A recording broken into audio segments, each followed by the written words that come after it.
Dahil sa pagpapatupad sa election gun ban, suspendido ang permit to carry outside residence ng mga baril. At isa po yan sa mga iniinspeksyon ngayon sa mga police checkpoint. Mula sa Quezon City, nakatutuklay si Emil Sumangil. Emil! Mel, isang security guard at isang pinaghahanap ng batas dahil sa kasong robbery holdup ang dalawa sa mga buwena-manong nasampulan ng QCPD sa pagsisimula ng pagpapatupad ng election gun ban. Nasa order of battle at matagal na raw sinusubaybayan ng Quezon City Police District dahil sa pagkakasangkot sa mga insidente ng robbery holdup. Si Ronald Alegre Tabora alias Buyok. Alas 5 na madaling araw kanina nadakip si Buyok ng QCPD Fairview Police Station hindi dahil sa pang-hold up kundi sa checkpoint sa Barangay Kaligayahan dahil sa paglabag sa election gun ban na ipinatupad simula January 10. Nahulihan si Ronald Tabora ng kalibre 22 at mga bala. Itong taon na to, parang aligagasang pumasok eh.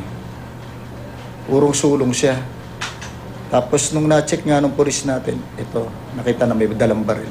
Sana patawarin nila. Kasi hindi ko naman din talaga akalain na ganun. Kahantungan ng paghawa ko ng baril na eh.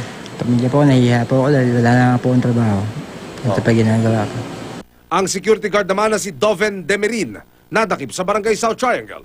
Nahulihan ng Magnum 22 revolver at mga bala sa isang inuman matapos ireklamo ng mga kapitbahay makarang may magpaputok ng baril sa kumpulan ng grupo. Ayon sa QCPD, suspendido lahat ang permit to carry outside residence ng anumang baril ngayon at tanging Commission on Elections o COMELEC lang ang may kapangyarihang magbigay ng pass o pahintulot. Alalahanin natin kahit na legal yung baril natin kapag wala tayong exemption sa COMELEC, bawal na bawal po.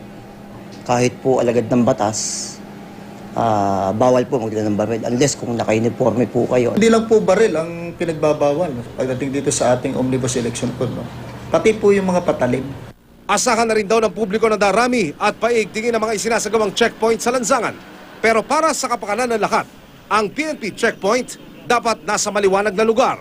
May signboard at nakasulat ang checkpoint at COMELEC officer. Uniformado ang mga pulis at nakadisplay ang police mobile at higit sa lahat, hindi dapat magpamalas ng kagaspangan ang mga pulis na susuri sa sasakyan.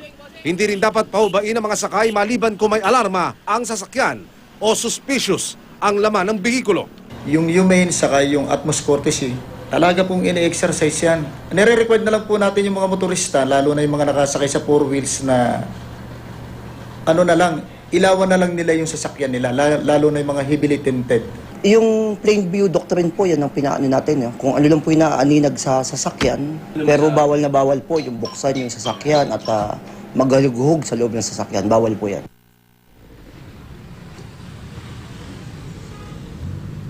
Mel, nasa area tayo ng Libis ngayon sa hangganan ng Quezon City at Marikina. At kasama natin ang mga elemento ng QCPD Station 12 kung saan nila nagsasagawa ng checkpoint mula pa kaninang hapon. Samantala, Mel, ang election gun ban ay magtatagal hanggang sa 8 ng Hunyo ng taong ito. Mel. Maraming salamat sa iyo, Emil Sumangil.